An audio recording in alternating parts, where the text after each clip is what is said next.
Tonight on Primetime, oil tankers have been targeted and commercial vessels fired upon as tensions escalate across the Middle East. Markets are reacting fast, with crude climbing sharply amid concerns that vital shipping routes and supplies could be disrupted. Energy markets on the edge tonight. Again.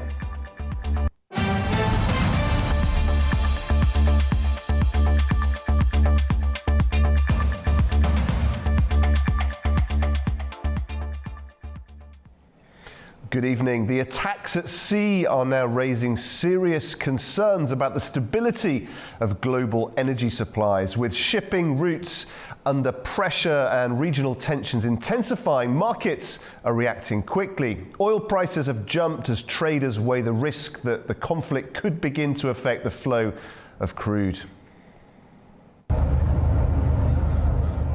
Attacks on shipping in the Gulf are intensifying as the conflict between Iran, Israel and the United States spreads across the region. 2 fuel tankers were set ablaze in Iraqi waters after explosive-laden boats attacked them late Wednesday. Authorities said the vessels, the Marshall Islands-flagged Safe Sea Vishnu and the Malta-flagged Zephyros, were struck in a ship-to-ship transfer area, leaving 1 crew member dead. In a separate incident, at least 3 ships were hit in and around the Strait of Hormuz, including the Thai-flagged Mayuri Nari, one of the world's most critical routes for oil and liquefied natural gas shipments. Iran claimed responsibility for that attack, saying the vessel had ignored warnings while passing through the strategic oil corridor. US President Donald Trump said American forces had destroyed 28 Iranian mine-laying ships during the conflict and signaled Washington was closely watching developments in the strait. And now we're going to look very strongly at the straits. The straits are in great shape. We've knocked out all of their boats. They have some missiles, but not very many. I think we're in very good shape. The main thing is we have to win this. They win it quickly, but win it. And there are many people, I'm just watching some of the news, most people say it's already been won. It's just a question of when. When do we stop? The United Nations Security Council has passed a resolution demanding Iran halt attacks on Gulf states, warning they breach international law and threaten international peace and security. Iranian President Masoud Pezeshkian said Tehran would continue its attacks on US and Israeli targets until it believes the threat against Iran has ended. He also said Iran remains committed to regional peace, but insists the war can only end if what he described as the country's legitimate rights are recognized and guarantees are provided to prevent future aggression.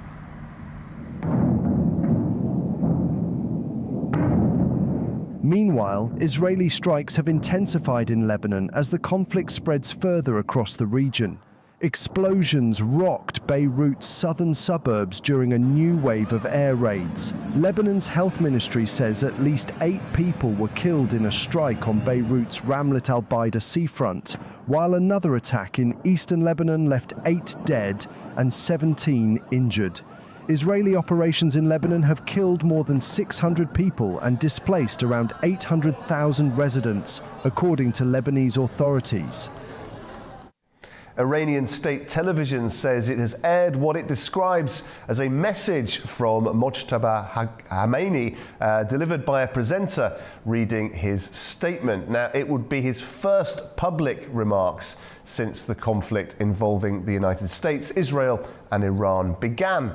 Well, in the message, Khamenei called for national unity and urged Iranians to maintain social solidarity during what he described as a difficult period. He also thanked the country's security and defense forces, saying they had blocked attempts to weaken or divide Iran. Well, Khamenei also warned that Iran's adversaries should remain vulnerable and said Tehran could open new fronts if necessary, while praising what he called the regional resistance front, including Hezbollah and allied groups in Iraq and Yemen, for supporting Iran.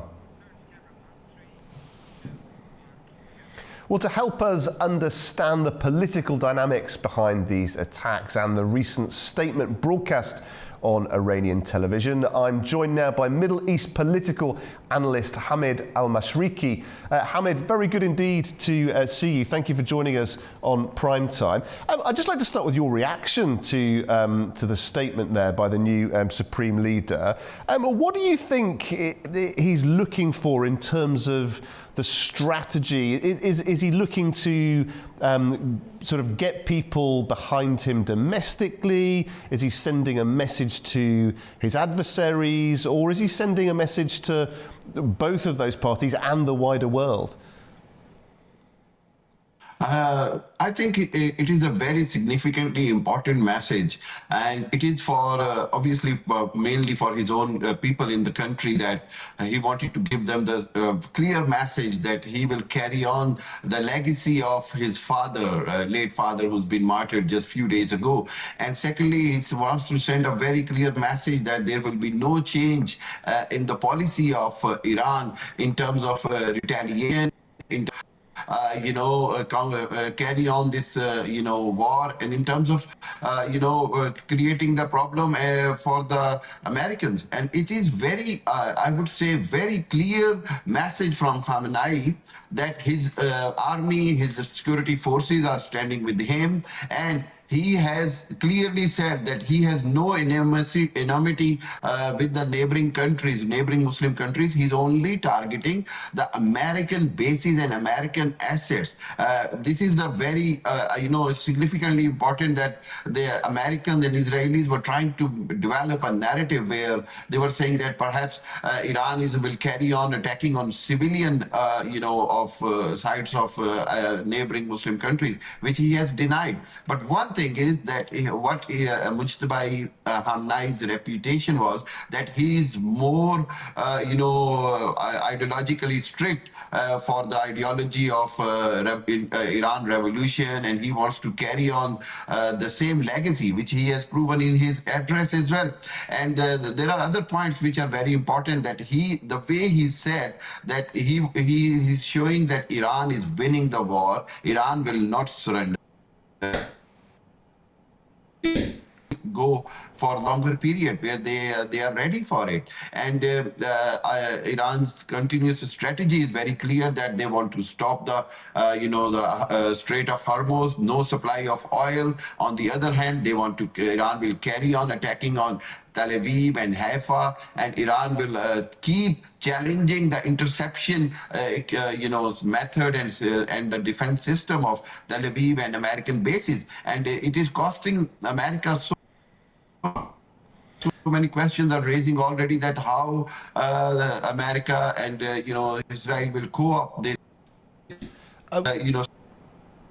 We're having one or two slight technical difficulties hearing you, so apologies for viewers for that, but I do want to make sure we stay with this, because it's very, very interesting indeed. Based on what you've said then, when could the threats, the attacks on ships in the region, the drone attacks that have caused so much devastation to the Gulf countries, when could those sort of stop, do you think? What would it take for those to stop? I think if you go through that statement and the speech of President Pezeshkian of Iran last night, he has given a very clear message that there are three possible ways to stop this war. One, immediately America has to admit that they did a mistake by attacking on Iran. Secondly, America has to pack up all the bases in neighboring Muslim countries, and they have to evacuate the countries, which is very highly unlikely, and Americans will not accept it. On the third hand, they are saying that they have to understand that now Israel or any country will not attack on Iran anymore or further in future. So otherwise, at this time of moment, the way President Trump is reacting and the intensifying the attacks on Iran, thousands of attacks every day, on further escalation, and it is going on a in a very dangerous, I would say, phase now. So it has to I would say some mediator countries has to intervene, has to do their efforts in terms of back channel diplomacy, such as France is trying, Pakistan, Turkey is trying, Azerbaijan is trying, and other countries are trying, Amman is trying, because I think mediator's role is very important. Otherwise, it looks like it's going to be even worse in coming days. And do you think that despite the very strong, very hardline message from the new Supreme Leader, do you think that he might be in some way open to that, a third party coming in to try and begin dialogue with the US?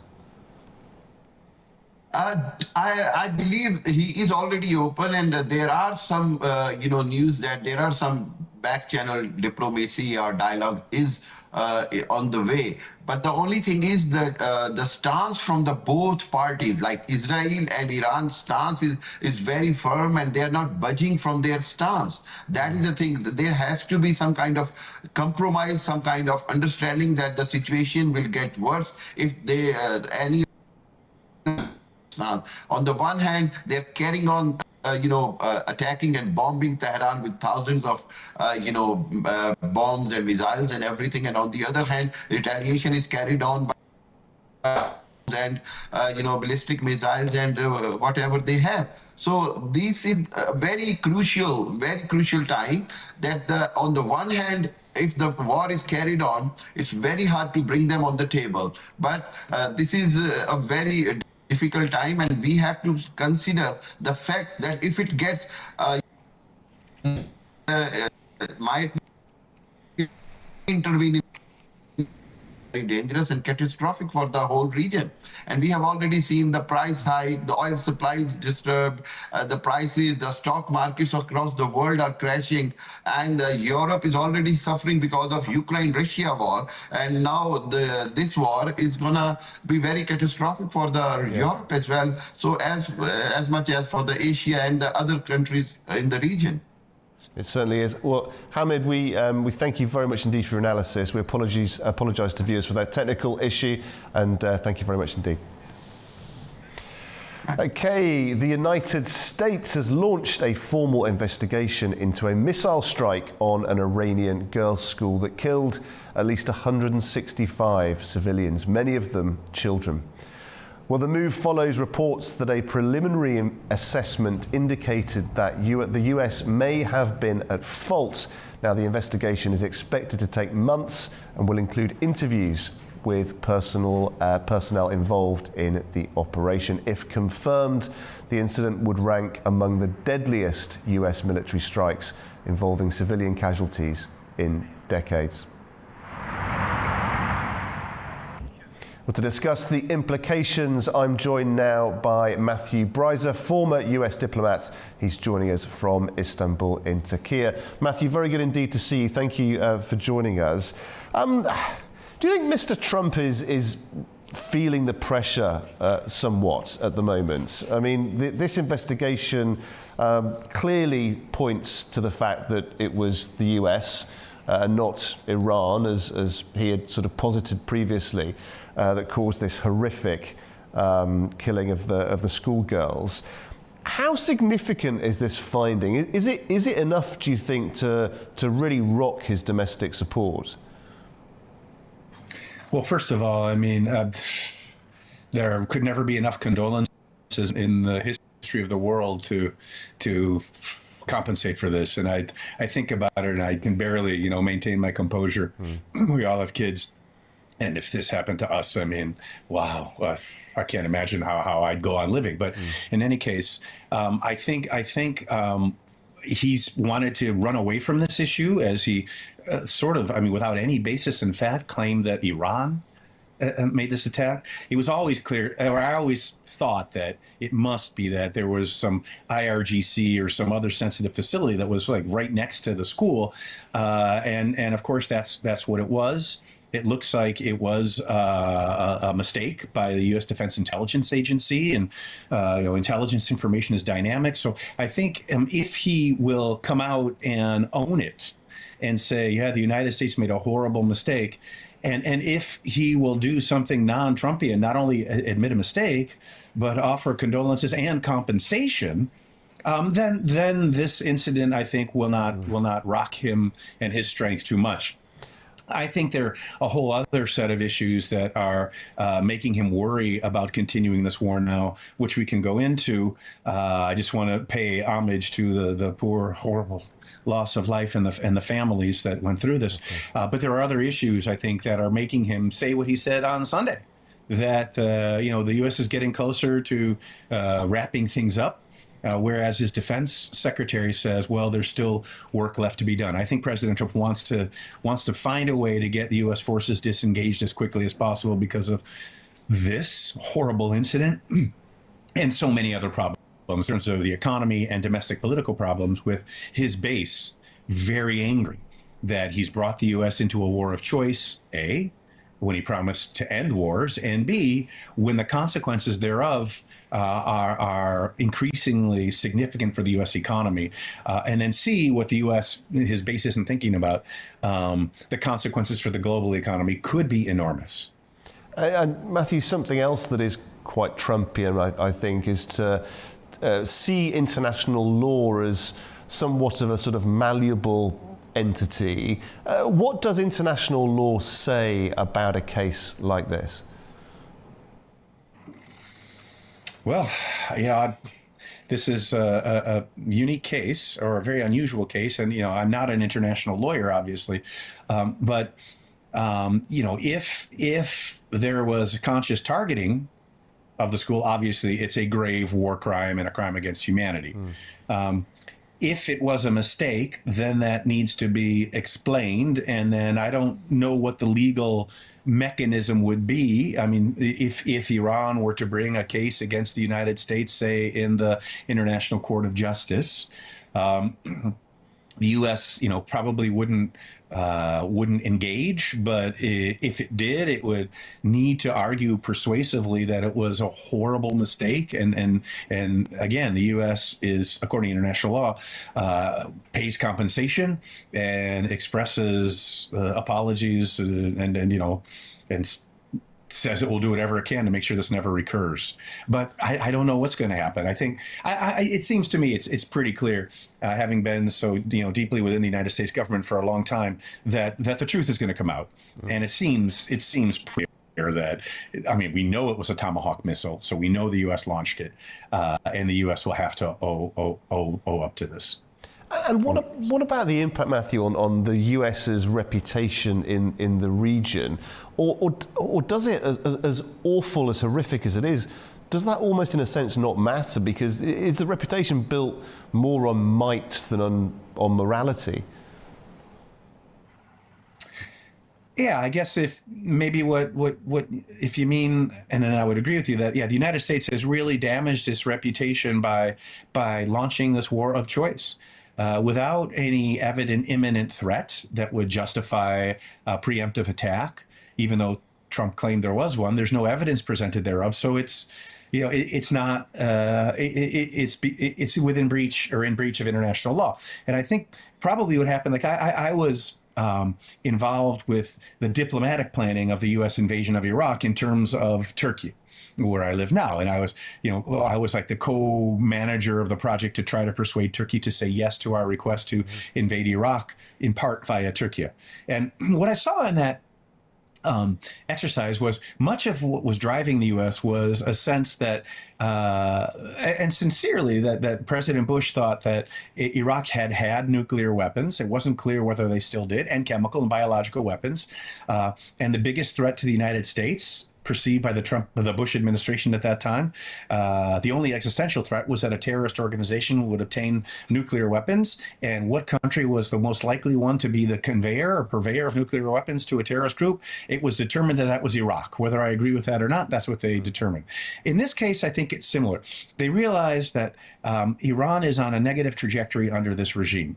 It's never going to evolve into something not only that isn't threatening, but that delivers for its people, because it's so corrupt. The banking system has collapsed. The economy has collapsed.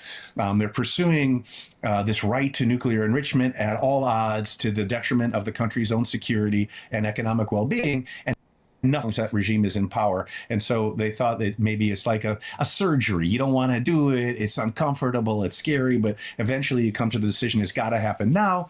And they did it when Iran was at its weakest point in decades. And so I think that they made the decision to go ahead.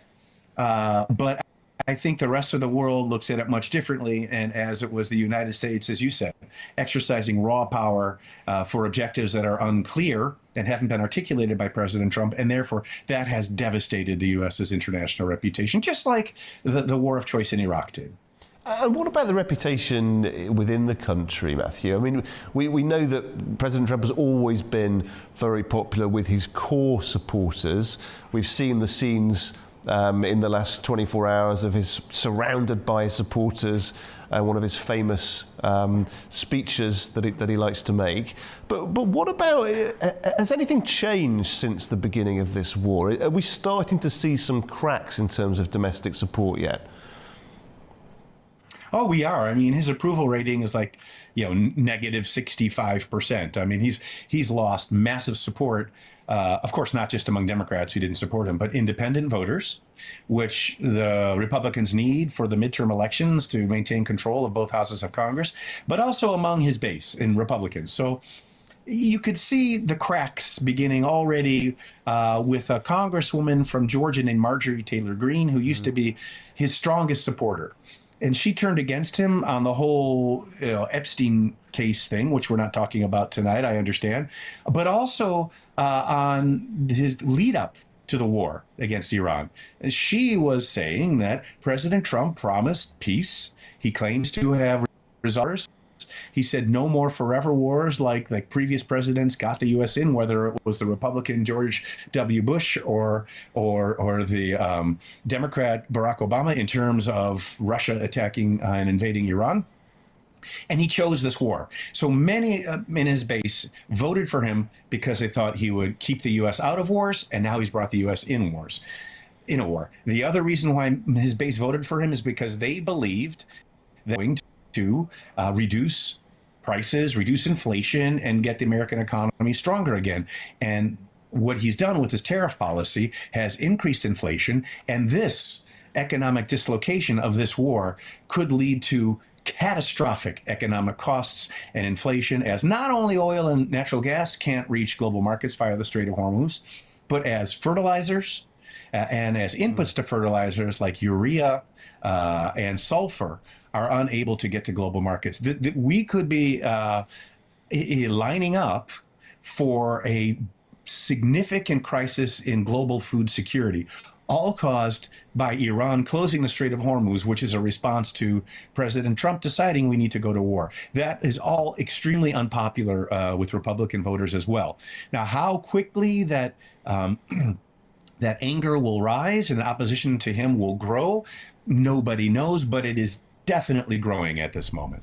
And finally, Matthew, just wanted to ask you about that opposition and how it's grown within Congress, within Washington itself. How, of course, there have been vocal opponents of the war, but how organised is that opposition becoming within Congress at this point? Yeah, great question. It's not. The Republicans in Congress are still largely intimidated by President Trump because if you're a member of the House of Representatives, you have to get reelected every 2 years, and Trump has been so powerful, so influential on the far right of the Republican Party that all he has to do is say, I don't support you, and in fact there should be a challenger from your own party that will run against you in a primary election, and that's enough for Republicans just to give in to President Trump. I think his ability to intimidate, though, is going away now because of this war. And in fact, in the last few weeks, a number of sitting members of the U.S. Congress from the Republican Party ever to say, we're not going to run for re-election, we're leaving Congress. That number was reached. There were only two other times in history where the number was that high. I think it's like 65 Republican sitting members of Congress are going to quit. 1930, and that was during the beginning of the Great Depression and Franklin Delano Roosevelt. And amazingly, 2018, which was, like 2026, the midterm of a term of President Donald Trump. So at that point, it was the sort of the traditional Republicans who were saying, we don't want to work in the Congress under President Trump. Now, again, that same number of Republicans are saying, we quit, we don't want to work under President Trump, but they were elected as supporters of Trump. So what that shows is even Trump's supporters in the Congress among Republicans now are saying, I don't want any more of this. That's not organized, that's an organic development, but that's happening as well. Very interesting indeed. Matthew, we always appreciate your analysis. Thank you very much indeed for joining us tonight. Thank you. Great to be with you. Okay, after the break, we'll take a look at Spain's decision to withdraw its ambassador to Israel as diplomatic tensions continue to rise. Do stay with us.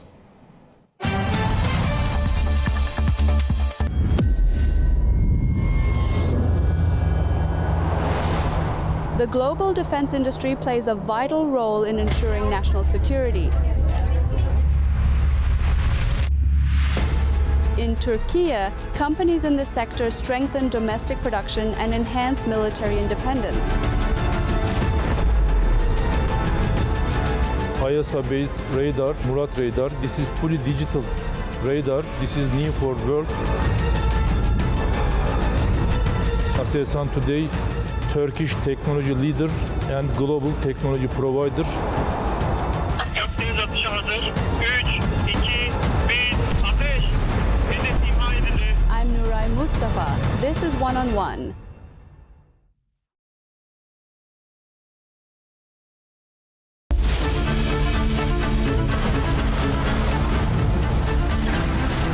As America sleeps, Europe is waking, and the East has begun its day. A News is right here at the center, bringing you the latest stories as they break. I'm Nadia Jani, here with you each weekday morning to share latest world news and the stories shaping our region.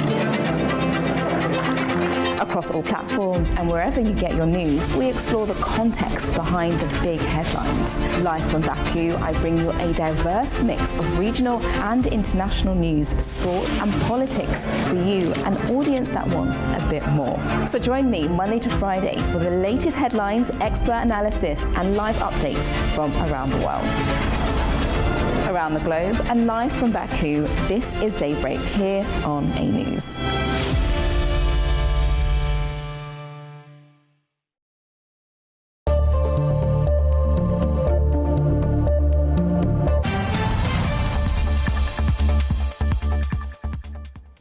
A warm welcome back wherever you're watching Primetime. Now, Spain has withdrawn its ambassador to Israel as diplomatic tensions escalate.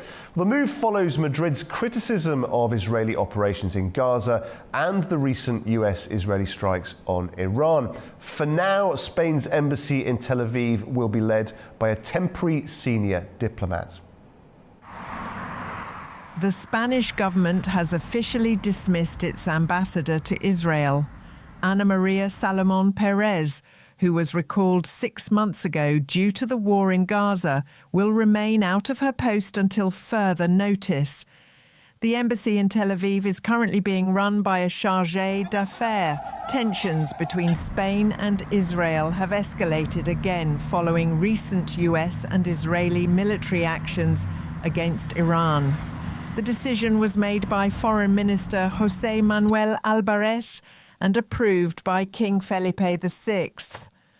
Relations have been strained since October 2023. Attacks that month, along with Israeli military operations in Gaza, Lebanon and Iran, created a diplomatic standoff. The Spanish government criticised the operations as acts of genocide. Israel withdrew its ambassador from Madrid in 2024 after Spain recognised the state of Palestine. Last September, Ambassador Perez was recalled amid Spain's measures banning aircraft and ships carrying weapons to Israel from entering Spanish ports and airspace. Israeli Foreign Minister Gideon Saar described the move as anti-Semitic. Buenas noches. Nos estamos precipitando de manera muy peligrosa hacia un mundo cada vez Prime más Minister inestable, Pedro más Sanchez inseguro, has más criticized the belicoso y, por US tanto, and más Israeli injusto strikes on para Iran as el común de los violations of mortales. international law. Ayer yo creo que He esos also hablamos de highlighted the Ucrania, issue de during Gaza, local de election Venezuela o de campaigns. Groenlandia. Israel, in turn, Porque la accused pregunta Madrid of no es si standing with estamos o no a favor de tyrants. los ayatolás. Sanchez has Nadie also lo está. Desde angered luego, no lo US está el President pueblo Donald español y, por Trump over supuesto, his opposition to the war, with Trump threatening to cut all trade with Spain. Spain's withdrawal of its ambassador marks a new phase in the long-standing strained relations between the two countries. Okay, let's bring in Gonzalo Tellez now, a political analyst who specialises in European Union affairs. Gonzalo, thanks for joining us. Very good to see you there. Withdrawing an ambassador, I mean, that is a pretty serious action to take, isn't it? How significant is this move? Good afternoon, first of all. Thanks for having me. It's quite significant. Obviously, we have to take into account that the Israeli ambassador in Madrid was also withdrawn by the Israeli government when Spain led the European Union coalition to recognize the Palestinian state. So the temperature is obviously rising here, but I would say that this position by Spain is quite understandable if we recognize that the ambassador of Israel in Madrid, once again, was also withdrawn with that recognition of the Palestinian state. So we have kind of a collision here between ideology and also politics, and a government in Spain which is kind of deciding alongside with their public opinion. I think it's important to stand that the Israeli government today is not seen in a very good light in the Spanish society and in most of European societies. And so when you had what you had in Gaza and when you have what you are having in Iran, the Spanish government is kind of upholding the whole European Union values and principles and acting through them. Yeah, and just talking more about that, I mean, how much is the EU kind of acting and thinking as one on this Middle East issue? Because do you think we're maybe starting to see member states now breaking away, feeling freer to express their own different perspectives, or is the EU still speaking as one on in this regard, do you think? Well, it's very difficult to speak as one. It's 27 member states, and you'll never speak as one because their interests are very different from certain regions. But what I think that is happening is that there's an understanding that we're definitely going towards a multipolar world. And the rivalry, obviously, between the US and China, which are the top players, but a multipolar world. And that means that the European Union's interests are various and in various geographies. So what was pragmatic yesterday is not necessarily pragmatic today for the European Union and for most of their countries. And obviously that Israel has a very strong military. The European Union is falling behind there, and so it doesn't have a hard power to sustain. But it also has a soft power which is very strong, and that is sidelined by the fact that it's still the most economic. Power, the greatest economic power in the world, if you consider the 27 member states. So I think that there's a division concerning how to stand with Israel, definitely in the European Union, but there's also coalitions forming, and Spain, by all means, is not alone here. You see Norway, you see Ireland, you see even countries like Portugal recognizing Palestine, and that didn't fall well with Israel. But there's lots of European countries that support this movement initiated by Spain. Obviously, this was taken to another level with this declaration of the ambassador leaving of the Spanish ambassador leaving Israeli ground. But again, I think that Spain have, as we say in Portuguese, costas quentes. They're back well well subsidized by other countries in Europe. It's a really interesting point you make about these coalitions starting to form now. And if there is a sort of, for want of a better expression, a sort of detractors coalition forming with Spain, Norway, Ireland, perhaps others, as you say, what does the supportive coalition look like? It has definitely the strong, it has Germany. Germany will always be with Israel. We have to understand that because of its historic stance. With the whole Holocaust, in its history, it's hard for Germany to be very aggressive against Israel, be it vocally or in any sense, and that's understandable.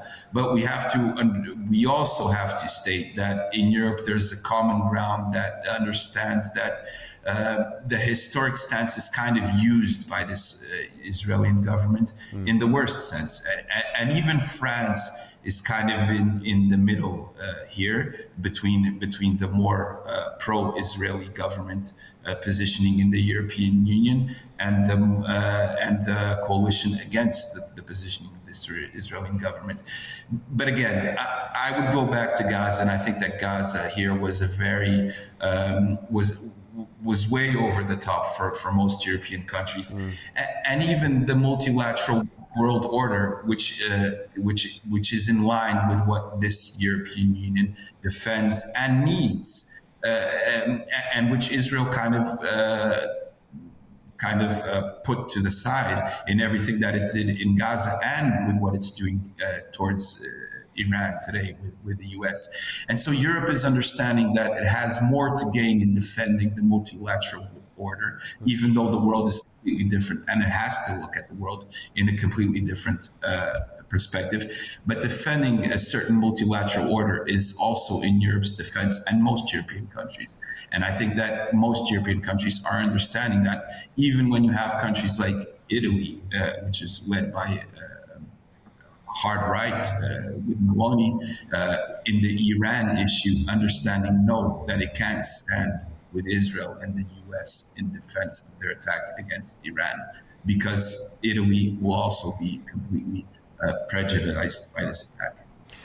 Do you think that Europe, the EU, has got more or less influential as this war has continued? The reason I ask that is the EU has, I think certainly for a few years now, received some criticism. People have accused it of being all talk, conference speeches and documents, lacking ability to actually take action.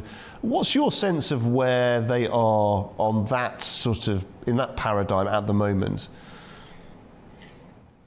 Definitely, Europe's understanding that it needs to have a stronger stance, and that means more investment in defense and becoming a hard power. Also, not only a strong economic bloc. If you can't kind of align that in today's world with a strong military, then you don't have a seat at certain tables, like the US, like China, like India, like Russia. India, not so much in that sense, but anyway, Europe does not have that. It's creating that. But what I think that the European Union is starting to understand is that, again, in a multipolar world order, you can't side the United States under Trump just without looking at tomorrow. And that's what European countries started to do with Iran, for example. And now they're aligning more with Spain, because they're understanding, look, we might have a very complex situation in Europe tomorrow with refugees, with what that might mean for terrorism, which has been battled in a very effective way in the last decades, I would say. And so it's not in Europe's interest for this to go on, and especially for a Middle East that is completely torn apart, because Europe has trading partners very important in the Gulf area. Even with Palestine is very important. important trading partner for Europe. So it's kind of in between starting to become or needing to become a hard power and having a kind of military approach towards the world, but always sustaining peace and a multilateral world, because no one gains in a world conducted the way that it is being conducted by forces like the American administration and the Israeli administration. Maybe Israel wins in the short term. Yes, definitely Israel's a winner in the short term, but even in the midterm and long term, even Israel will lose with some of the things that are being done today. And finally, Gonzalo, what does that make you think then, all of that, about the future more widely of the Israel-EU relationship? Do you think it's likely to continue to deteriorate, or is there hope and opportunity for it to get better? It all depends on how things unfold. Let me just go back, Guy, something that you said, which is very important, that Europe is very much talking with no consequences. That's very true, and that's one of the strongest and on-point criticisms of Europe. What I think that the Prime Minister of Spain is actually doing is he's following up consequently on that talk. And that's very interesting, because when you've had for the past 2 years, Europe speaking so much of being autonomous and strategic autonomy and all this, and there's not a consequence towards that. And the Prime Minister of Spain is actually finally being consequential. So I think that Europe is understanding that that's a game changer. And there's also a very important point. The day after he declared his approach towards Israel and towards the American attack of Iran, he was signing a deal and also agreeing towards a visit of the president of Brazil, Lula da Silva, in Spain, in Barcelona in April, for a big democratic coalition. So he's understanding one thing that is very important, that everybody in other geographies is understanding. First, the West is no longer the center of the world. That's gone. Asia, other geographies, we have to understand that. And we can make, and we should make, partnerships like Mercosur and like the partnership with India to create a stronger soft power, but also to secondize our military power tomorrow and this whole defense union that we should create towards democracy. Because there's one thing that I think that, even though I'm very critical of its internal situation and the whole coalition that it has with the extreme left, but internationally it understands one thing, that Trump is temporary. Europe has to start to understand that. He's gone into Iran with the attack that is less popular in the history of the United States. Even when George W. Bush attacked Iraq and went into Iraq, he had the whole population, or 90 to 80% of the population of the US with him. Donald Trump does not have that. He's understanding this now. He has no strategic plan for the day after. So it's kind of a no-brainer for what Europe should have done, which was be completely outside of this, say we won't support this, we're not aligned with this, and this is the position that Spain had since day one, and most member states are now understanding that this is the position that they should have. Again, this is not a question of left or right. This is a question of Europe's strategic positioning in the world and what it has to understand in the new world order. The center is no longer the West. Look at the 360 perspective, geographies. The Prime Minister of Spain was signing a deal the day after he made this with South America. So that's where Europe has to stand. Yeah, well, very interesting indeed. Gonzalo, always great to hear your analysis. Thank you very much for joining us. Thank you very much. Thank you very much. Bye. Okay, after the break, we'll take a look at the growing pressures facing cities as the World Urban Forum prepares to bring global leaders to Baku. Do stay with us.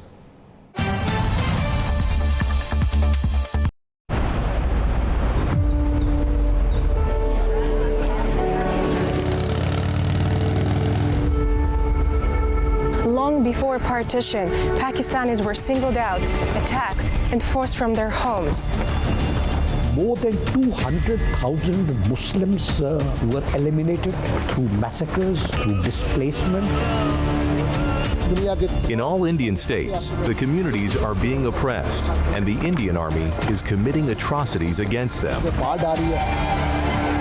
I left Indian-occupied Kashmir and came to Azad Kashmir on foot. We cannot even go to the graves of our loved ones. We cannot even pray for them. What is the fault of the Kashmiri people?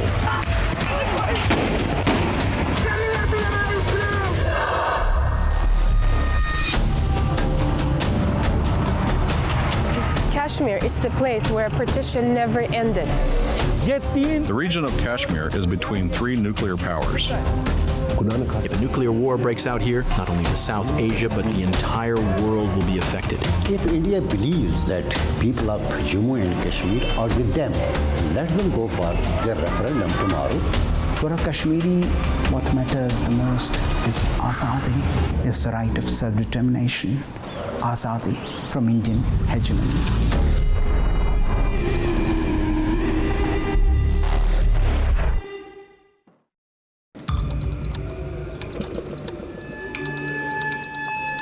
Inside Politics delves deeply into the heart of global issues shaping our world today.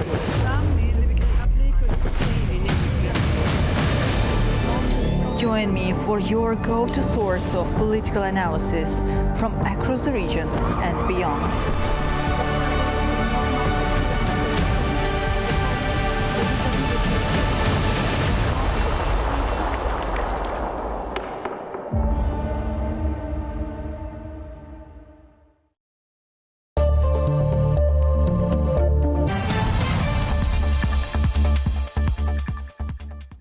Welcome back. Good to have you with us. Cities are now home to the majority of the world's population, and the pressure on them is growing fast, from climate change and migration to housing shortages and widening inequality.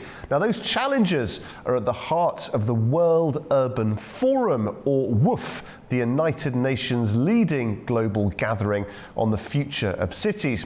Well, this year's WUF 13 will take place in Baku, bringing together governments, planners, investors, and community leaders to discuss how urban areas can become more sustainable, resilient, and inclusive. Earlier, I spoke to Anna Claudia Rosbach, Executive Director of UN Habitat, the UN agency responsible for promoting better urban development worldwide. Well, thank you very much indeed for joining us. I think the first time I met you was in Hankandi. Now we're here at the Global Baku Forum. Soon we'll be at the World Urban Forum. There's a lot going on in this country, isn't there? Yeah, it is. Baku, Azerbaijan, they have been really, engaging globally with actually critical themes or challenges that we face, right? The COP with the climate, now this forum around multilateralism and, the context we are living in and the World Urban Forum. It's quite interesting to see what's happening here and how the country is building these bridges. And talking of the World Urban Forum, there's so much packed into that agenda. Cities, obviously, is a big part of what's going to be discussed. Now, cities have always been the place of opportunity, the place you come to grow, to develop, to do all sorts of exciting things. But increasingly, they're also places where some of the world's mega challenges converge. Climate, issues of social cohesion, technology, equality. We all love a good conference, but how is WUF going to practically address these challenges? I think it's quite natural that cities are playing this role because we have more than half of the population living in cities and more are coming to cities. So everything that happens at the world actually will have, cities on the front line because this is actually where people is, right? And cities, you're right, have been affected by climate. All the disasters, right, that we see, floods, also heat waves, all the related events, conflicts. We see how cities are being affected, and this is where people are and where social manifestation happens. Yeah. The World Urban Forum has become actually a central global conference for the urban community, let's say so. So you have practitioners, you have community leaders, you have academics, that are working in cities for cities around issues related to urban development that have been coming every second year to the World Urban Forum, and this will be the 13th edition of that. And I believe they come here because, first of all, they meet, so it's a great opportunity to build partnerships. Secondly, to understand what's going on. What are the trends, right? What are the challenges? Where are the opportunities for them? And then a third, to look at practices. So what's really changing, right? And how can I learn from that? So the World Urban Forum has been the convener for this global urban community.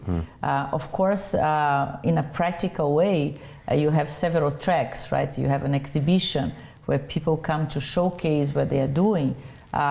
You have the academy where we have training sessions. We have the networking events where partners come together to discuss a certain topic of common interest. And we have the Practices Hub, which is an innovation now in Baku, because more and more people come to us, come to the UN, come to the World Urban Forum because they want to see what are the practices, what are the solutions that are out there. And one group desperately looking for those solutions, I guess, would be governments. I mean, it's never been a more difficult time to govern a country with so much going on in the world, but urban populations are rising so much, aren't they? How are governments trying to keep pace with that? Are they keeping pace? Is there something that world governments need to tap into that perhaps they haven't done so far? Yeah, of course, I have to say the housing crisis. It's also the theme of the World Urban Forum. So you see, from one side, you see the urbanized regions of the world that are, and cities there that are facing many challenges in terms of homelessness, in terms of affordability. People just don't have the money to buy or rent a house. Young people or elderly to stay in a house, right? We have all the challenges of transforming the built environment to make it fit to the climate challenge, climate change. So there are, many difficulties that cities in more urbanized regions are facing, but also big challenge is related to the 2 billion people that are coming to cities in the next couple of decades. Wow. And this influx is going to take place in Africa and Southeast Asia, 90%.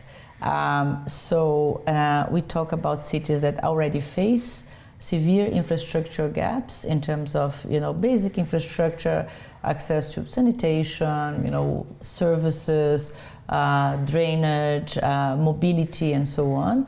And they have now to prepare themselves to receive these hundreds of millions, almost 2 billion people that are coming to cities. Yeah. Housing affordability, as you just described, it seems to be a problem that globally we still haven't really got to grips with yet. I remember, for me it was London. I remember going to London, leaving university, and it was impossible to afford anywhere. So 6 or 7 of us all crammed together, rented a house, and I guess I didn't think that 30 years later it would be an even worse problem. And it just seems to me impossible for someone who's a teacher or a junior doctor or an administrator to how on earth do you make a life in cities like London, Paris, or New York? I guess these are the sorts of challenges that you're going to be getting to grips with at WOOF. Yeah, exactly, because people need a home, right, for everything. I was talking about the Global South, where this affordability gap has been a structural issue. And now these people coming to cities, they need, first of all, a place to live. the root causes of the housing affordability and the housing issues that we are facing varies around the world, right? As I said, you have areas where you already have a robust asset of built environment. You have buildings, but people cannot access those. So there's a mismatch between supply and demand. And then you have other places where these buildings are just not there. As I said, people are still coming to cities and need to build, or high prevalence of really, really vulnerable conditions like informal settlements in slums, or Latin America is an example of that, or Asia, where you have large cities with large proportion of population living there. I think the dimension now and the difference now is that this crisis became global. Now the difficulties to access a house is a common denominator almost everywhere. And it is mostly felt at the city level at the end of the day. As you said, cities and local governments, local authorities, they are at the front line because they are the ones who have to deal with this contingent coming and the deficit of infrastructure. Very complex because they need the money, they need the laws and the regulations that come from the national government. So you're right. Governments, are really in this complex environment where the problem is only rising and rising in a context of uncertainty, of economic uncertainty, of climate uncertainty, and to deal with the problem, you need to overcome silos because it's not enough to build houses. Once you build anything, you are building a city, you're building a neighborhood, so you have to make sure that you build right, well located, connected to services, right? And I guess value chains are so interlinked now that this notion of collaborating, solving problems together, it's not just a trite conference platform statement, it's the only way that these things can be solved. It's the only way. I've been talking about a systemic change needed. Because it's not just, having the construction materials and having the piece of land. First of all, having the piece of land is a difficult thing. Second, the materials also difficult because there's context of inflation and so on. And exactly right now, we don't know what's going on with prices in the near future. But basically, you need new systems. You need to change, how you plan the cities. You need to plan cities for people. Yes. You need to plan cities for nature. You need to plan cities in a way that everybody understands, that people can participate, right? The money that is available, the financial systems, they have to work for the needs. So you need to have the calibrated, incentives, subsidies, and so on to bridge this affordability gap. Because if you don't have, you will not be able to bridge this affordability gap. At the same time, you have financial flows that goes into real estates, but doesn't, really reach, the bottom of the population. So clearly, the systems are not working, so what we need is a systemic change, actually, and a more holistic view of the challenge. I know at UN Habitat you have a tremendous amount of expertise, but you're also a learning organisation, a listening organisation too. What is it that you've learnt particularly from countries, cities recovering from conflict and war, and how can that insight be turned into some of these solutions that we so badly need? Yeah, well, ironically, reconstruction and recovery also presents an opportunity of changing systems. Changing the way you plan, changing the laws, changing the regulation, changing the configuration, right? So one thing that we keep repeating is you have to build back better, right? So it's like a common say, and it's an opportunity for reinvention. And we see cases, and we are here in Azerbaijan, where this is happening in a different way than it happened in the past, yeah. And as I said at the start, there's a lot happening, not just in this country, but in this region. When you look at South Caucasus, Central Asia, what's happening in Azerbaijan, the connections to Europe, do you feel positive about the ability of those countries to work together to solve some of these problems? No, I feel there are valuable experiences here. And I feel there is a growing demand, you know, to look at the systems and things that are not working and to review, right? So I think this region, can contribute to the global challenge in this, double way, because you have practices that can be shared, right?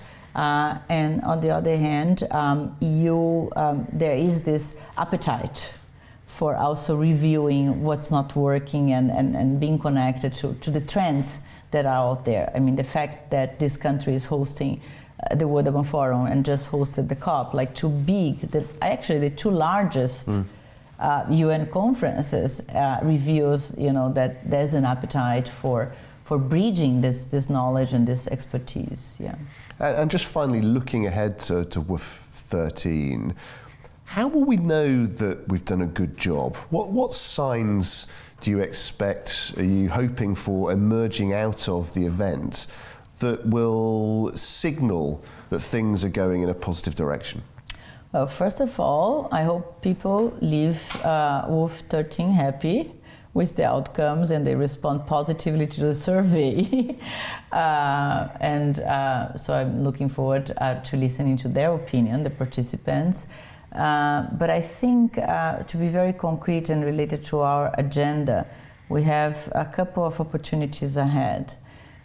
This year we celebrate 10 years of the New Urban Agenda that was endorsed by member states in Quito, Ecuador in 2016. We have 10 more years to go. So WUF 13 will be a great moment for stock taking. We are going to review the New Urban Agenda at its midterm in New York in July under the General Assembly. So we really hope that we have a strong Baku call to action, but also a strong debate among ministers that are going to come together and leaders are going to come together. And that inputs helps us to look back, but also look at what are the priorities and what's possible to be done in the next 10 years. We are also facilitating another very relevant intergovernmental process. UN Habitat has, a variety of ways to support the urban agenda. One critical way is the normative work that we do.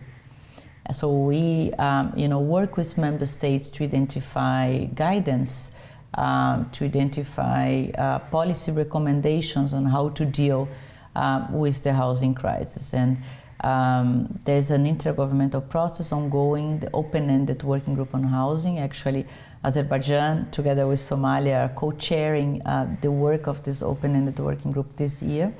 And we expect to capture valuable inputs from the discussions, from the debates, but also practices and experiences that we can then feed, into the work of the working group, and help us to support member states in shaping policy recommendations to overcome the housing challenges. Well, look, it's been a great pleasure speaking to you. Thank you very much for your time, and we look forward to catching up again in May at WUF 13. Thank you. For sure, this is becoming a tradition now.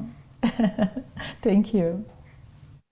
After the break, we'll be back with plenty more news and analysis from around the world. Do stay with us.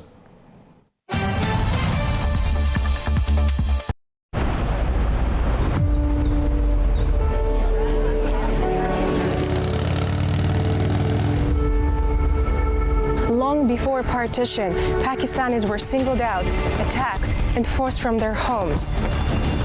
More than 200,000 Muslims were eliminated through massacres, through displacement.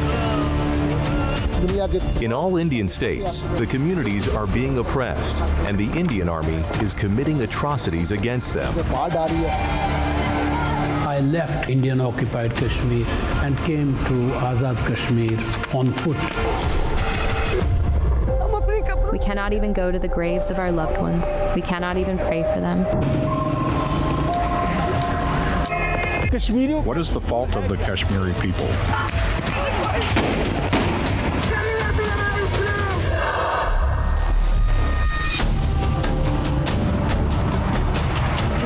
Kashmir is the place where partition never ended. The region of Kashmir is between three nuclear powers. If a nuclear war breaks out here, not only the South Asia, but the entire world will be affected. If India believes that people of Jammu and Kashmir are with them, let them go for their referendum tomorrow. For a Kashmiri, what matters the most is Azadi, is the right of self-determination. Azadi from Indian hegemony.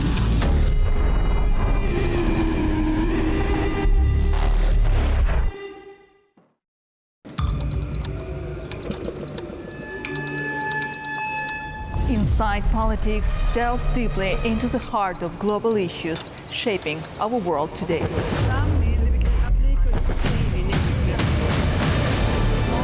Join me for your go-to source of political analysis from across the region and beyond.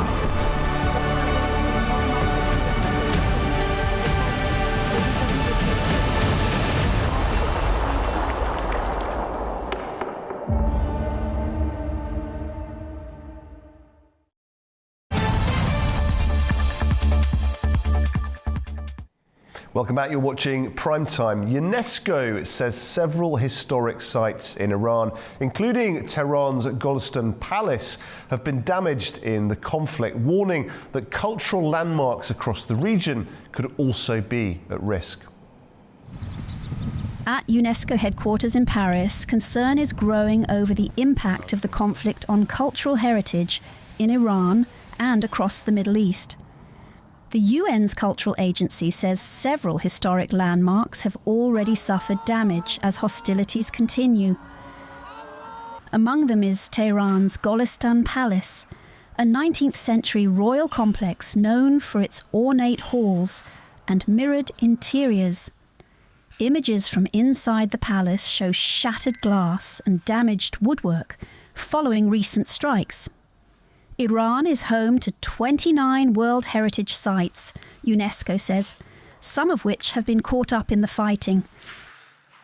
UNESCO is deeply concerned by the first impact that the hostilities are already having in many World Heritage Sites. For instance, in Iran, where already 4 World Heritage Sites have suffered from the consequence of the hostilities.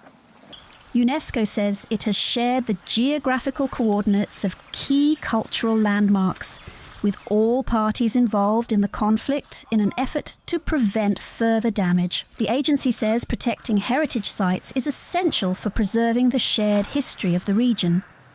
We learn that heritage protection is key, not only for the protection of the historical reference of all the people, but also because when time comes for peace, heritage contributes to favor reconciliation and the recovery of the people from the traumatism. UNESCO says it will continue monitoring the situation and is urging all sides to safeguard cultural landmarks as the conflict continues. Now to South Sudan, where heavy fighting in the town of Akobo has forced around 200,000 people to flee their homes, many heading towards the Ethiopian border. For more on the situation, A News correspondent Patrick Owett sent this report. Well, Guy, thousands of civilians have fled the town of Akobo in eastern South Sudan near the border with Ethiopia. The exodus began on Saturday night after government forces announced plans for a military operation in the area. Akobo had been under the control of an armed opposition group loyal to suspended Vice President Riek Machar. Machar is currently under house arrest and faces charges including crimes against humanity and murder. The South Sudanese army says it issued an evacuation order order to civilians ahead of the operation, but many residents had already crossed into neighboring Ethiopia before government troops arrived. The army now says it has taken full control of Akobo. The national army, known as the South Sudan People's Defense Forces, had also ordered the United Nations mission in South Sudan, or UNMISS, to close its base in the town. However, UNMISS did not withdraw from Akobo. Authorities are now calling on civilians and humanitarian organizations that fled the town to return. Well, to help us understand the wider implications of the violence and displacement we're seeing in South Sudan, I'm joined now by Dr. Hervé Ali Mwanyo, a specialist in international relations and conflict resolution. He's joining us from Colchester, England. Dr. Mwanyo, very good to see you again. Thank you for joining us on the show. Fighting in Akobo then reportedly forced 200,000 people, a huge number, to flee towards Ethiopia. How serious is this displacement crisis, do you think? Thank you very much for having me, Guy. I really do appreciate this, and I always enjoy being with you. The scale is extremely serious. We're talking about 200,000 people here. Estimated that is the lowest part of the number. It could be more than that. So the seriousness is both political and in humanitarian terms. To put it into context, South Sudan is already in an area which is prone to conflict, and past experience or past conflict had led to catastrophe. Unless this situation is contained or maintained within a manageable circus, we could possibly end up with another conflict that escalate into bordering countries. Ethiopia is not as stable as one would want it to be, and the area specifically, the Gambela region, has already seen a lot of issues with food security, people security, and to add to the large influx of people into the country, we may find ourselves with a recipe for a lot of crises in our hand. Namely disease outbreak, possibility for that, protection, especially for the women and children in the area. All of this is to say that unless the situation is contained very quickly, we would end up with a really catastrophic conflict affecting millions of people in and around the area. Yeah, very, very serious indeed, as you say. When you look at the violence, the clashes that are occurring, what are the factors behind it? What's really driving it, Dr. Mwanyo? So you've got, I remember last time we spoke, we spoke about legitimacy, which tends to be one of those issues that constantly and consistently in the region. On one hand, you've got a fraction of people that do not recognize the government in under President Salva Kiir, and on the other side, you've got local militias and local people that organize themselves as though they looking for some sort of independence for many different reasons. But this leads to fragmentation within the people. It leads to competition for political authority, weak state institutions, and all of that is under the umbrella of unresolved ethnic and local rivalries as well. So the possibility of this conflict leading to more catastrophe is real, and unless really we bring people to solve it, we will end up with a situation that could easily get out of hand. It does sound almost like a perfect storm that's in terms of those elements all sort of converging. From what you've said, Ethiopia has got its own challenges to deal with such huge numbers heading towards the border. How prepared do you think they're going to be to deal with what's coming? To be honest with you, Guy, I don't think they are prepared. The conflict has led to a lot of NGOs that were dealing with welcoming refugees to evacuate because of the fighting going on. So the government itself in Addis Ababa, I don't think they have a hand or they are holding the situation as they should have. Relying on those NGOs, the UNICEF, the United Nations and other NGOs that have been providing food and medical assistance, which have fled due to the conflict, leaves the whole situation really open to absolutely anything that could escalate and make it even worse. So in a nutshell, I don't think the Ethiopian government is handling this as they should. And the government in Sudan, as well as the rebels or the fighting communities, none of them really have control of the matter that could lead to catastrophe if not dealt with imminently. Yeah, that's a huge worry, because in terms of the stability of the South Sudan's peace process, then have you got any hope at all that it can be brought back on track? What needs to be done to try and secure some kind of sustained peace? The situation is fragile. The existing peace agreement is extremely fragile on its own. The country needs security reform, first of all. They also need to integrate within those reform all the armed groups within the country, so they can feel like they have a word or they have a say in how the country is run.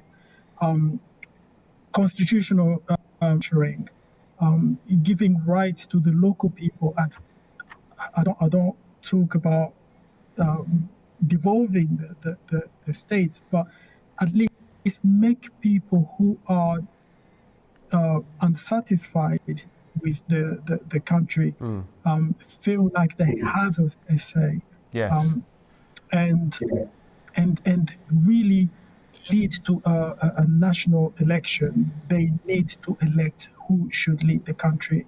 I mean, a free and a fair election is a dream for all of us. So if they can get to that point where everybody can contribute and feel accepted and heard, that would help in reestablishing peace and security in the region as well as the country. And finally, I just want to ask you, if nothing can be done in terms of halting escalation, what can be done in terms of dealing with displacement? Are there steps that can be taken to mitigate any of the negative impacts that might bring? There are three things here that needs to, I mean, failing the political action by both the national government as well as the regional powers. The first thing really is an immediate humanitarian access to the area. As your reporter said, 200,000 people, that's the lowest scale of the number. That humanitarian access need to be restored. The NGOs that have fled need to come back, bring the expertise, bring the resources they had taken with them back so they can help the people. The second thing is the regional coordination. I mean, we're talking at minimum Ethiopia and South Sudan. So cooperation has to be established between the two sides, because at the end of the day, the people crossing the border, they share ethnicity, they share languages, they share culture.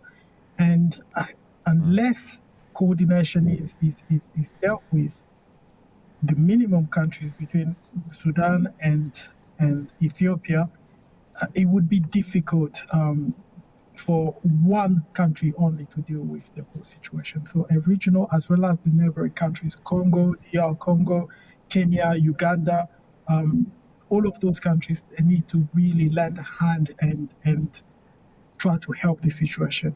The third thing is the political progress in South Sudan. This is really necessary. The country has been ravaged. 40 years of consistent and constant conflict. People are tired. Not only that they are dying, but they are extremely tired of the uncertainty of the future. So that we need a political stability in the country, bring people back to safety and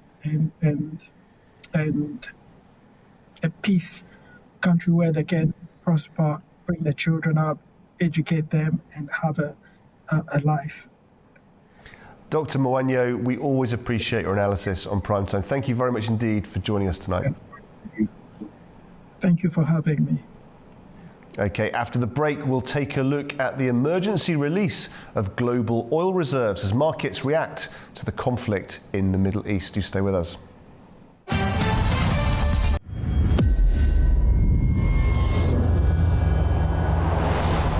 The global defense industry plays a vital role in ensuring national security.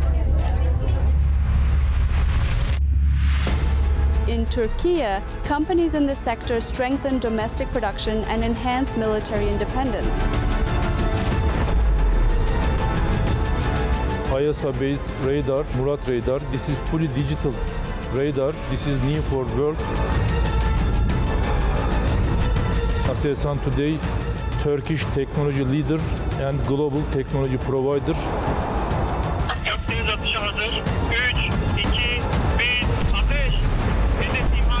I'm Nuray Mustafa. This is One on One.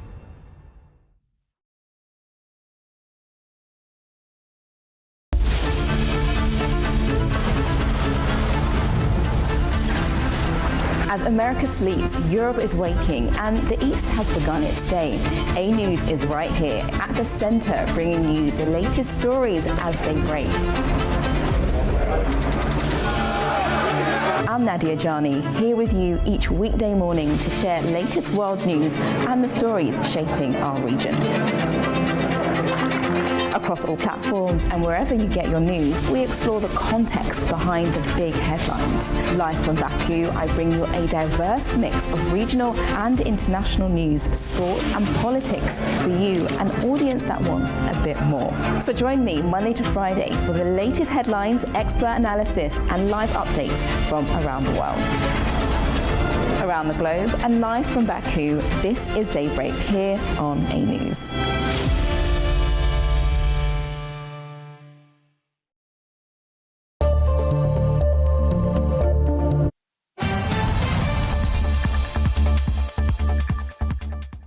Welcome back. You're watching Primetime. Now, energy markets are under pressure as the conflict involving the United States, Israel and Iran disrupts global oil supplies. Well, the International Energy Agency says member countries will release oil from emergency reserves to help stabilize prices. The International Energy Agency says its 32 member countries have agreed to release 400 million barrels of oil from emergency reserves to help ease soaring energy prices triggered by the war involving the United States, Israel and Iran. IEA countries will be making 400 million barrels of oil available. I repeat, 400 million barrels of oil available to the market to offset the supply lost through the effective closure of the strait. The US will contribute 172 million barrels from its strategic petroleum reserve, with deliveries expected to begin next week and continue for about 120 days, according to the US Department of Energy.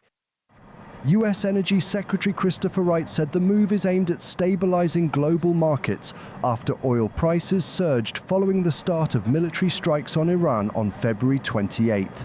President Donald Trump said the reserve would later be replenished, with plans to add around 200 million barrels within the next year. Despite the announcement, oil prices remained high. US benchmark West Texas Intermediate crude was trading at around $92 per barrel, reflecting concerns that the conflict could continue. A key factor behind the surge is disruption in the Strait of Hormuz, a crucial shipping route that normally carries about 20% of the world's oil supply. tanker traffic has largely halted amid security fears after reports that several ships were struck by projectiles. The disruption has pushed US crude prices up more than 30% since the conflict began, while gasoline prices have also risen sharply. Well, to help us understand what this move could mean for global energy markets and the wider economy, I'm joined now by Cüneyt Diracan, an economist who's joining us from Istanbul in Turkey. Cüneyt, thank you very much indeed for joining us on Prime Time. 400 million barrels, I mean, it sounds like a big number, but how significant is that intervention in real terms? Okay, first let me say that I wish everyone a safe and a peaceful world. And let me begin with the famous quote of Atatürk, the founder of the Turkish Republic. The famous quote is, "Peace at home, peace at world." So I want to start with that. Your question, when we come to your question, the answer is that the amount is almost equal to 30% of the total reserve of the International Energy Agency, so which is controlling about 1.5 billion barrels in emergency stocks. It means that 30% of the, let me say, reserves can be used by saying that. But we will see if it will happen or not. On the other hand, the daily consumption of the world in general is around 100 million barrels, which means only 4 to 5 days of the global demand can be fulfilled by this amount, let me say, supply, or by this decision. Apart from that, I want to remind you also some figures, some numbers. The daily producer countries, the first, let me say, countries in general are United States, then comes Saudi Arabia, and then comes after Russia. And when we look at the reserves, the first rank is belonging to United States, the second one to China, and in the third rank we see the Japan. After that comes South Korea and India. When we look at the proven reserves of the oil all around the world, in the first rank we see the Venezuela, which also we have seen the clashes before on the Maduro cases between United States and Venezuela. After that comes Saudi and Iran. And if we talk about the global reserves, oil reserves, we should also talk about the financial reserves of the Federal Reserve System as well. Only 20 billion United States dollars equal, let me say, foreign exchange reserves they have, which means sometimes they see also the negative, let me say, foreign exchange reserves in their balance sheet. Apart from that, if we are talking about the oil strategic, let me say, reserves, we should also talk about the United States strategic petroleum reserves, which is the first rank among the whole countries around the world. It is the capacity is almost equal to 750 billion barrels. But during the Biden period, during the ex-presidency of United States, in order to fight with the inflation, they sold around half of their strategic petroleum reserves. And now, after the, let me say, Mr. Trump period, in 1 year, they can only fill, let me say, 20% more, which means almost equal to 400 million barrels now are there in their reserve. So when Mr. Trump says that we are very strong on the strategic petroleum reserves, it means that they now have only the half of their capacity. Okay, I can say that. Very, very interesting. I mean, you've clearly got a great handle on all of these numbers, and it's very interesting what you say about the 400 million barrels sounding like a big number, but actually only being a few days worth of total global usage. I mean, taken in concert with the reserves that the world has available to it, is this going to be enough, this intervention, to in some way kind of release a little bit of pressure, do you think? So the so-called amount that will be released by the International Energy Agency is almost equal to, let me say, existed strategic petroleum reserves of the United States for the time being. For the market reaction in general, the markets react in general to supply expectations. So they look in the first rank the expectations, and after that the information flows. So not the physical barrels.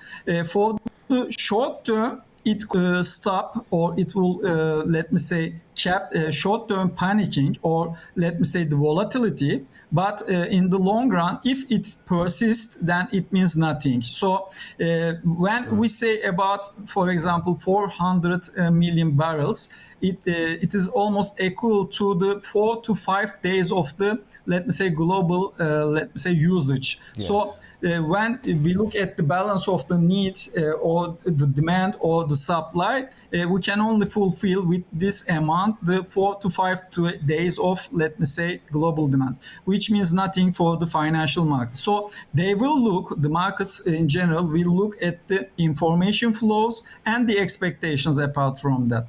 And also the information coming from the Strait of Hormuz also is very important. But for the medium term, for the longer sustainability or the stability of the markets, it will depend on the shipping flows, not the reserve barrels as well. So yes. for that reason, I think expectations and the information is important. Sorry to interrupt you there, but yeah, you mentioned, it's very interesting this. You mentioned the Strait of Hormuz.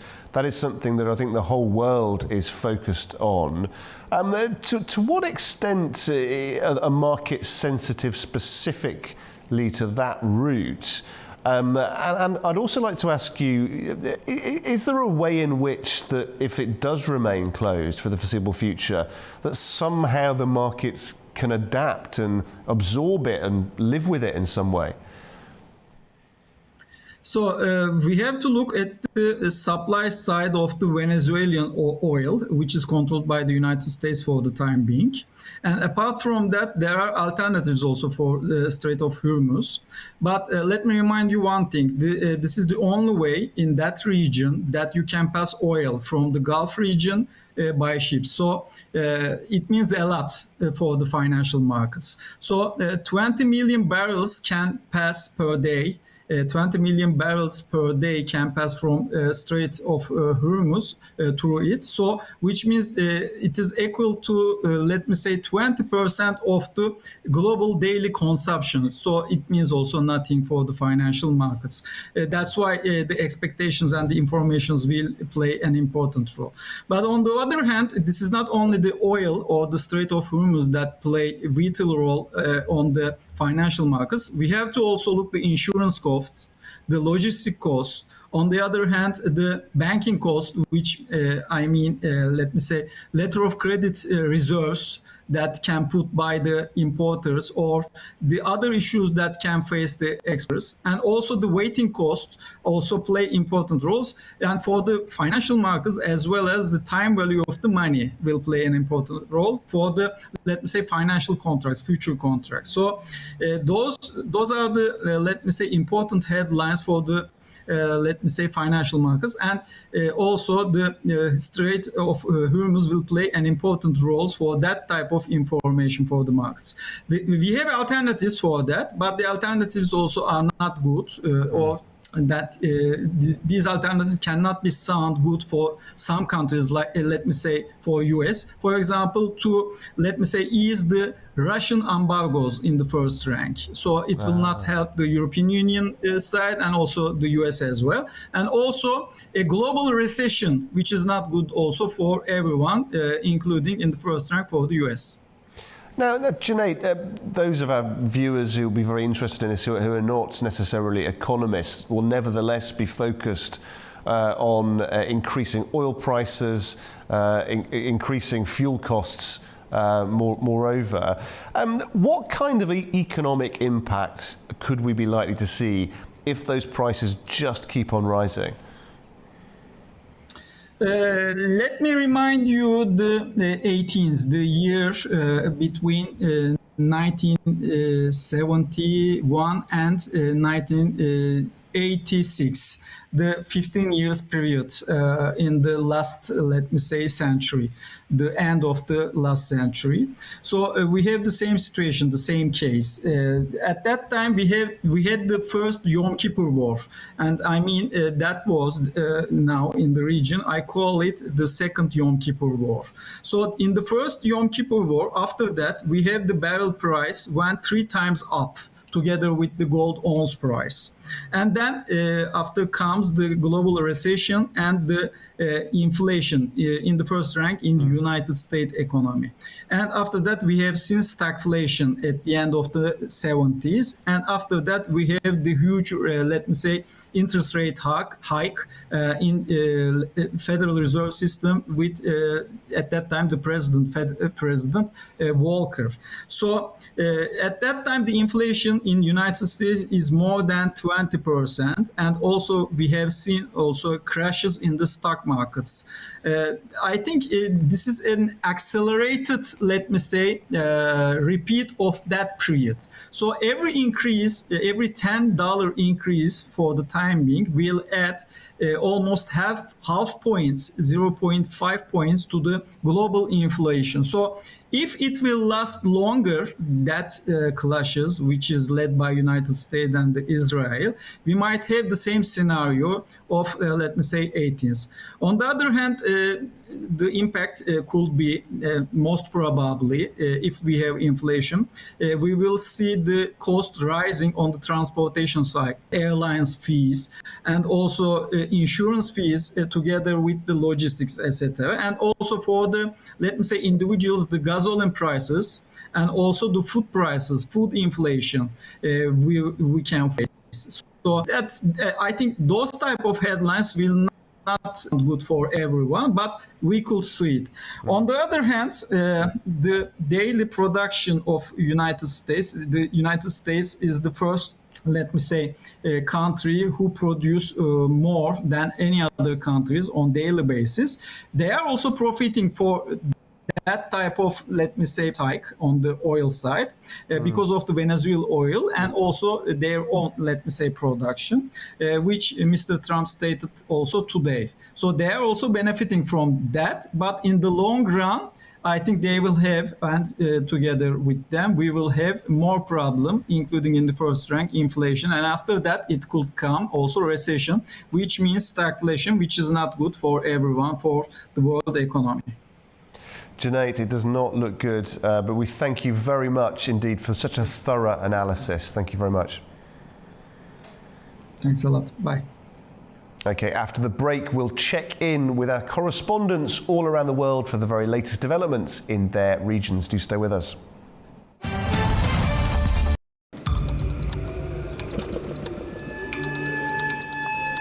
Inside Politics delves deeply into the heart of global issues shaping our world today.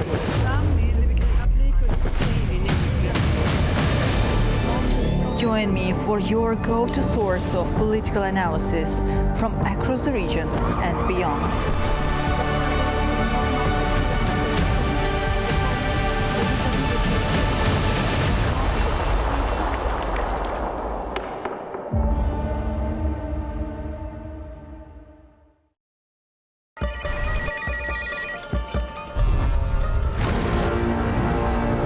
On World Business, we meet the boardroom leaders making market-moving decisions.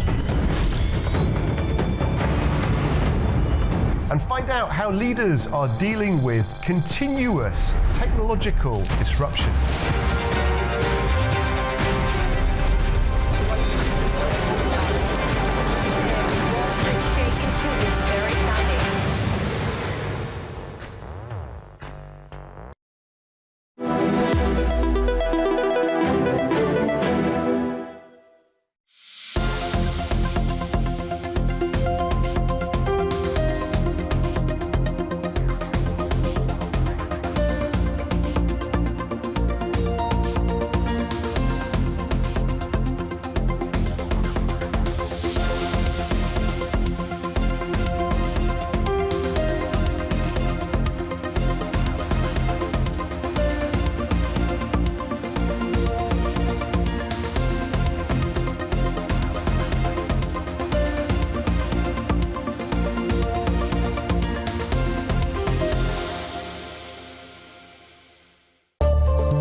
Welcome back. Okay, let's check in with our correspondents now, and we begin here in Baku. As global politics enters a period of transition, leaders and policy experts have gathered in Baku for the 13th Global Baku Forum. Now, discussions focus on managing rivalry while finding paths for cooperation on security, stability and development. Aytan Shukarova reports. The 13th Global Baku Forum is taking place at a time of significant uncertainty as global politics enters a period of transition marked by rising geopolitical tensions and shifting balances of power. While influence remains concentrated among a small number of major states, the strategic frameworks that once helped manage competition and maintain cooperation are increasingly under strain. Analysts describe a fragmented global landscape where rivalry between major powers is shaping international affairs and limiting opportunities for cooperation. Against this backdrop, discussions at the Global Baku Forum are focusing on how these tensions are unfolding across multiple areas.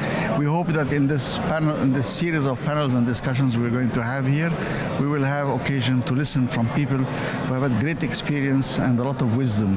And maybe out of our dialogue and discussions, debates and disagreements, there will also be emerging ideas that may find their way towards implementation for a better world for all. On the global challenges that we all face, that's my first point. And today we can see that there are more and more conflicts, wars, conflicts, threats against global security. What is going on in the Middle East is extremely serious. They do not accept this attempt to destroy a rules-based order. They do not accept it. And all those who do not accept should be together on the same page. I would like to show and to express my solidarity with the people of Azerbaijan and with the people everywhere in the countries that are attacked by Iran. And it's exactly for that reason that I think that European countries, but also countries in that part of the world, countries in the Gulf region, we share the same goal. We understand that if we want more prosperity in the future, we need peace, stability and predictability. When we think about human security, all of a sudden we're not thinking so much about regional interests. We're thinking about planetary realities. We're thinking about climate crisis. We're thinking about pandemic threats. We're thinking about the way that wars affect the reality of human security. And so that is a fundamental approach, we believe, a foundational approach which can unite different regional interests and perspectives on global security. When we begin to shift the conversation so that we're not disregarding the importance of regional perspectives on global security, but we're coming together on what unites different regional perspectives, which is the concern about human security. People can talk policy, they can talk treaties, they can talk peace deals. Ultimately, it comes down to personal interaction. Why people have problems with each other. How those gaps between cultures and people can be closed for better understanding. A lot of the problems of the world have got to do with misunderstanding. People are being driven ideologically and politically to think and believe a certain way without considering what the other side might be thinking. And true peace can only really happen when people start seeing each other as human beings on a very basic level. We need to start to implement the project that we were discussing about. But since there is United Nations, there is OEA, there is a lot of organizations in the world, we are pushing them to do their job the way that they're supposed to. Another key theme is the growing challenge of implementing global commitments, particularly on climate action and sustainable development. Speakers say the priority is no longer simply preserving existing international structures, but identifying practical areas where cooperation, adaptive governance and new partnerships can still emerge. Organizers say the forum aims to provide a platform for world leaders and experts to exchange views and explore ways to manage global risks and strengthen international dialogue during a period of profound change. Aytan Shukurova, İlkin Mehdiyev, A News. Germany's foreign minister has held talks in Ankara with his Turkish counterpart as the two NATO allies seek closer coordination amid rising tensions in the Middle East and the continuing war in Ukraine. Well, both sides stressed the importance of diplomacy and regional stability during a joint press conference following their meeting. Here are the details. German Foreign Minister Johann Wadepool visited Ankara on Thursday for talks with Turkish Foreign Minister Hakan Fidan. At a joint press conference following the meeting, the two diplomats highlighted the close relationship between their two countries and expressed hope that the ongoing war in the Middle East could be brought to a swift end. Addressing reporters, Wadepool accused Iran of inflicting what he described as massive damage across the region. The German minister also said that Berlin and Ankara were coordinating closely in efforts to bring the conflict, now in its second week, to an end. Wadepool noted that Germany sought to defend Europe together with NATO ally Turkey, pointing to the recent interception of two ballistic missiles that were fired toward Turkish territory and destroyed by NATO air defense systems. He also warned that the threat posed by Russia should not be forgotten, stressing that the years-long war in Ukraine remained a major concern for Europe. For his part, Foreign Minister Fidan said the recent missile incidents had demonstrated that air defense systems were indispensable, particularly in responding to ballistic missile threats. He further emphasized the importance of cooperation with Germany, especially in the field of air defense. Fidan said Turkey shared Germany's view on the need to end the regional war, noting that the conflict was already having negative effects on international markets. He added that Ankara was maintaining contact with both American and Iranian officials in an effort to end the crisis. At the same time, Fidan described the joint U.S.-Israeli attack on Iran as unprovoked and unlawful, while also calling Iranian strikes on neighboring countries unacceptable. He also stressed that Turkey opposed any attempt at regime change in Iran or efforts that might fuel civil war or sectarian conflict in the country. This is Adam Morrow for A News in Istanbul, Turkey. Iraq plans to export oil via the Ceyhan pipeline in Turkey amid rising tensions in the Strait of Hormuz. The deal could allow around 200,000 to 250,000 barrels per day to bypass Gulf shipping routes. Here's Ollie Barrett with more from northern Iraq. Well, Iraq's oil minister insists that an agreement will be signed between Baghdad in the south, where the federal government is based, and Erbil here in the north, which is the capital of Iraq's Kurdistan region. Now, this has been talked about for a few days now, this idea of an agreement between Erbil and Baghdad to get oil moving more than is currently the case from the Kurdistan region via a key pipeline to Ceyhan in Turkey.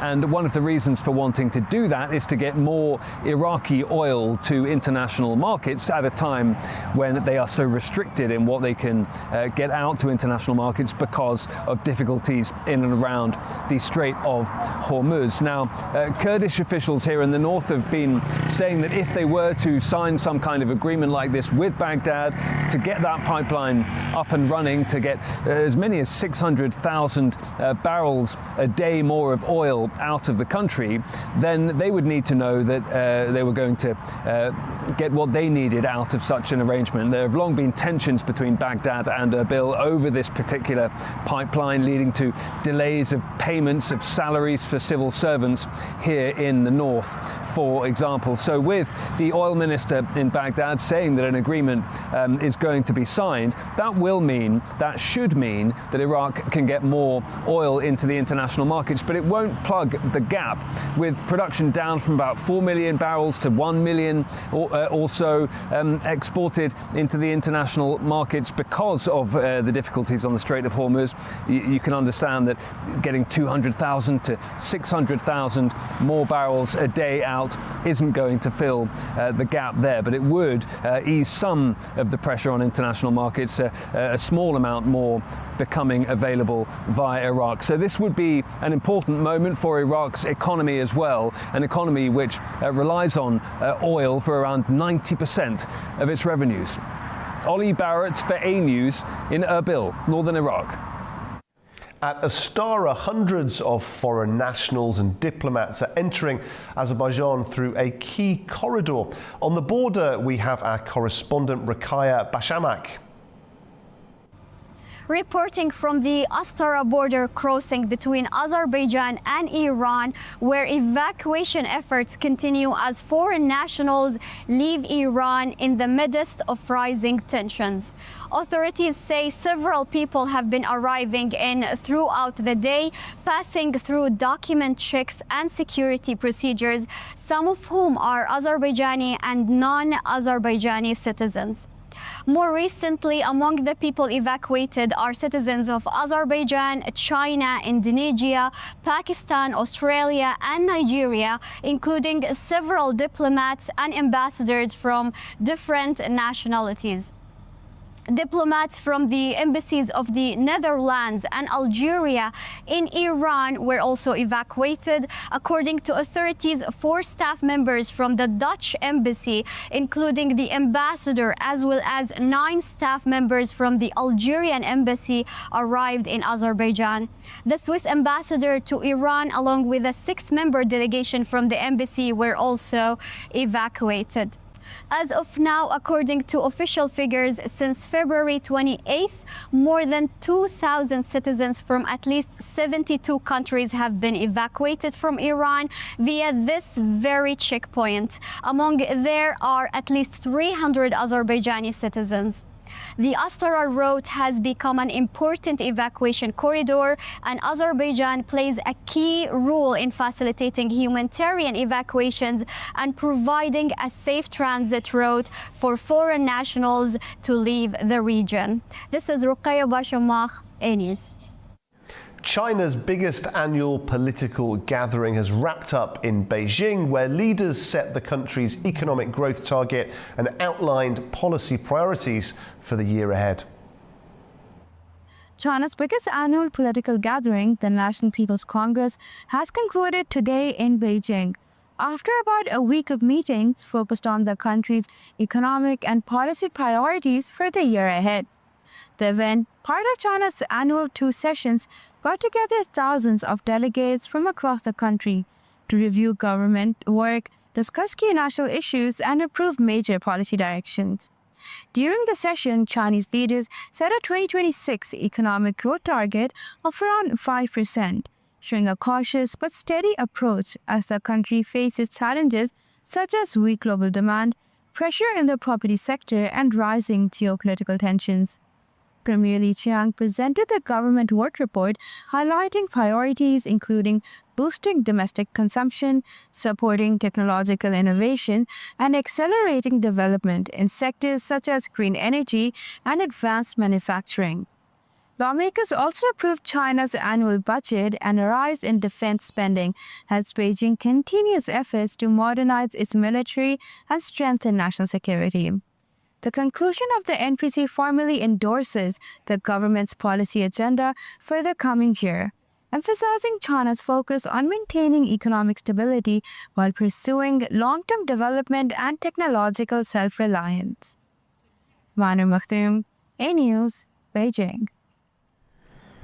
Well, that is all for Prime Time. Please do join us again tomorrow evening for plenty more news and analysis. And from all of us here at A News, thanks for watching.